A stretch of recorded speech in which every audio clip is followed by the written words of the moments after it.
एक गीत बड़ा वायरल हुआ और हमारी माता बहन लोग बैठी हैं तो थोड़ा सा हो जाए। अच्छा, अब के घूंघट उतर के हैसे हो गई बा। पहले के जितना हमार दादी लोग बैठे हुई आज भी कपारे पे इतना घूंघट हुई, लेकिन जमाना बदल गई बा। जमाना के संगे संगे लोग भी बदल गई बा। पहले जयमाल ना हो, सीधे मड़वा में ब्याह हो जाए, है ना। लेकिन अब तो दुल्हन के सब जयमाले पे देख लेता तो घूंघट के का फायदा बा। सही बात है। अब तो पहले के जमाना का एगो चाची गवना करा के अपने घरे अली हो, जैसे अपने अंगना में गईली दिखले बाड़ी की सब चीज के पेड़ बा, एगो चीज के पेड़ नहीं थे। कौन चीज के? नीम के। अपना सैया जी से कहा तरिए जी सुनी ना,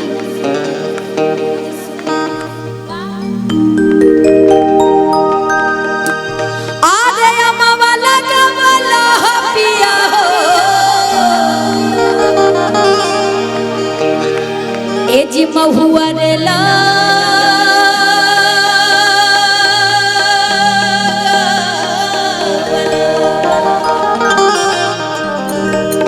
कहा तरी सब चीज के पेड़ लगे ले बानी, लेकिन एगो चीज के नहीं कि अमवाला गवाला पिया हो। ए जी महुआ रे ला गवाला कहे ना लगावाला राजा हो, और कहे ना लगावाला, कहे ना लगावाला, कहे ना लगावाला, तक कहे ना लगावाला पिया हो का, और कहे ना लगावाला राजा हो। होने पिया के कचिया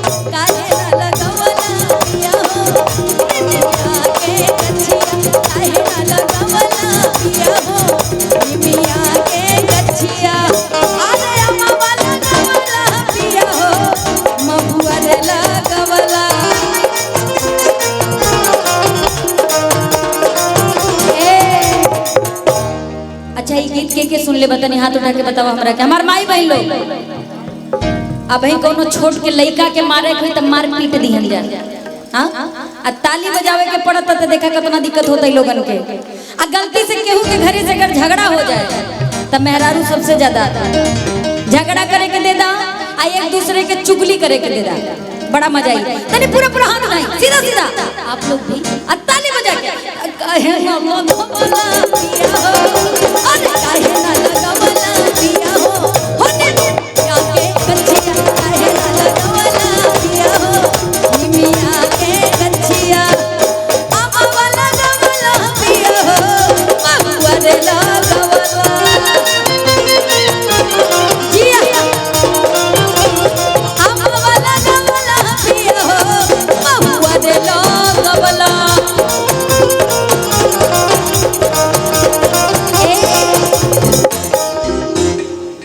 तनी हाथवा उठा ला ऐसे सीधा सीधा। ऐसा सोचला कि पाकिस्तान से झगड़ा हो तो एगो पाकिस्तानी मिल गई बा मारे बदे, तो कैसे मरबू? हाथ में दम रही तबे नु। तो तनी ताली बजा के आवा कहे ना लगावला पिया हो, अरे कहे ना लगावला पिया हो। होने पिया के कचिया कहे ना लगावला पिया हो, निमिया के कचिया।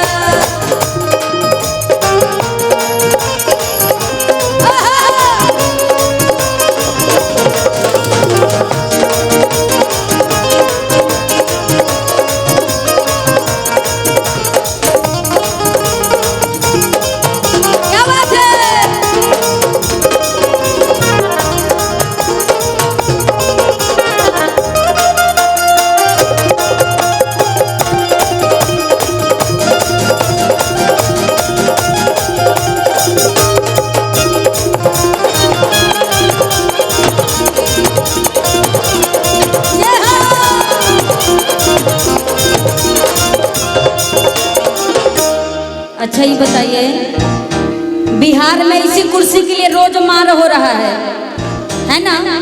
बिहार भी बंद हो रहा है, लेकिन इधर देखिए हमारी माता बहन लोग ऐसे कुर्सी लेके बैठी हैं कि जैसे लग रहा है इन्होंने एकदम फिक्स कर लिया है।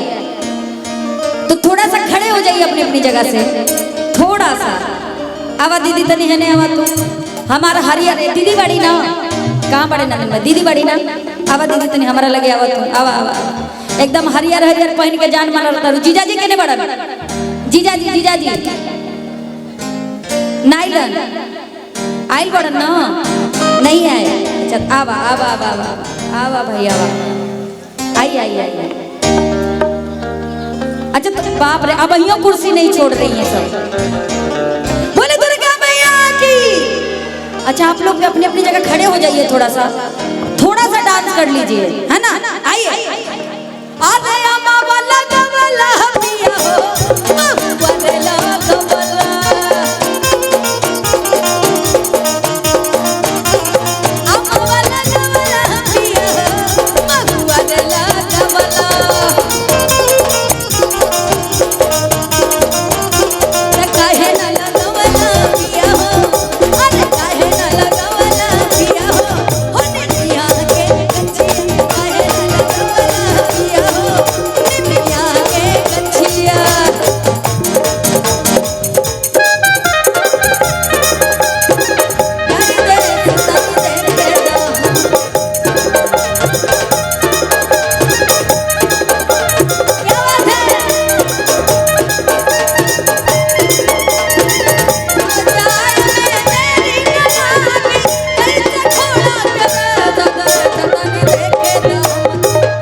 मामा जी से मामी जी नीमिये हो घरवा माई के नीमिये दुआरवा हो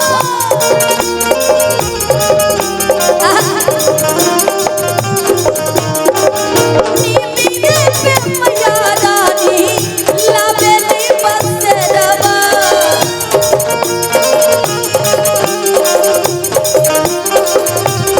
नीमिये है घरवा माई के नीमिये दुआरवा नीमिये पे मैया रानी लावेली बसेरवा।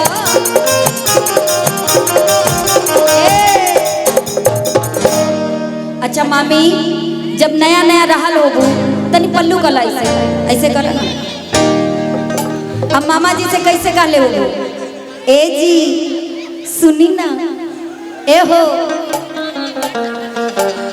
आरे अढ़ऊ लगवला पिया हो। अब तनी घूंघट में घूंघट मिला ले बजा कि अढ़ऊ लगवला पिया हो अरे अनार लगवला त काहे ना लगवला अरे निमिया के वाह कि अढ़ऊ लगवला पिया हो अनार लगवला अढ़ऊ लगवला पिया हो अनार लगवला त काहे ना लगवला पिया हो अरे काहे ना लगवला पिया हो निमिया के गछिया काहे ना लगवला पिया हो निमिया के गछिया। लेकिन पता है राजू भैया इन लोगों की हरकतें देख के मालूम है क्या लग रहा है। आँख है भरी भरी और तुम दिल लगाने की बात करती हो। आँख है भरी भरी और तुम दिल लगाने की बात करती हो। अच्छा देखो मैं इतना मेहनत करके गा रही हूँ हमारे म्यूजिशियन इतना मेहनत कर रहे हैं लेकिन ये देखिए कंजूस लोग। बोले दुर्गा मैया की।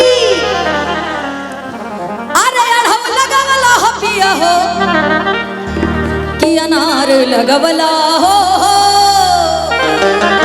आवा त काहे ना लगवला राजा हो काहे ना लगवला पिया हो निमिया के गछिया काहे ना लगवला।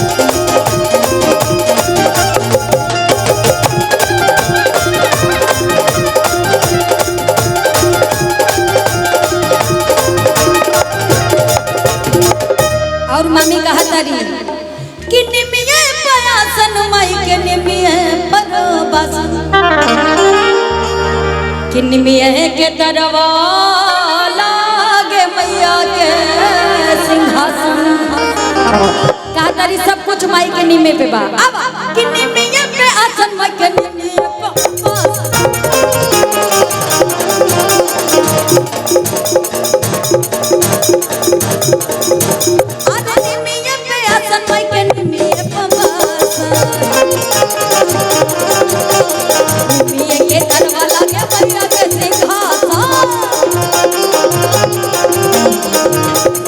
लेकिन कैसे कहिए मामी अरे अलख जगवाला पिया हो बाप रे कि अलख जगवाला पिया हो कि माई के बोलवला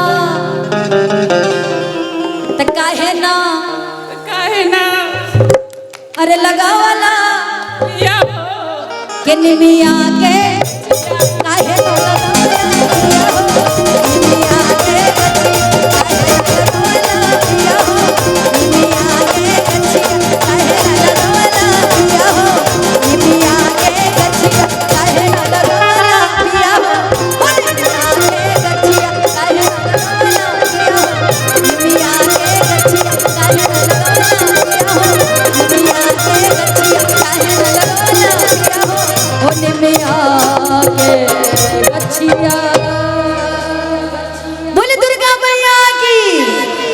हमारा मामी खातिर तनी एगो जोरदार ताली हो जाए। हाँ अब थोड़ा मंच पे रहेंगे तो अच्छा लगेगा।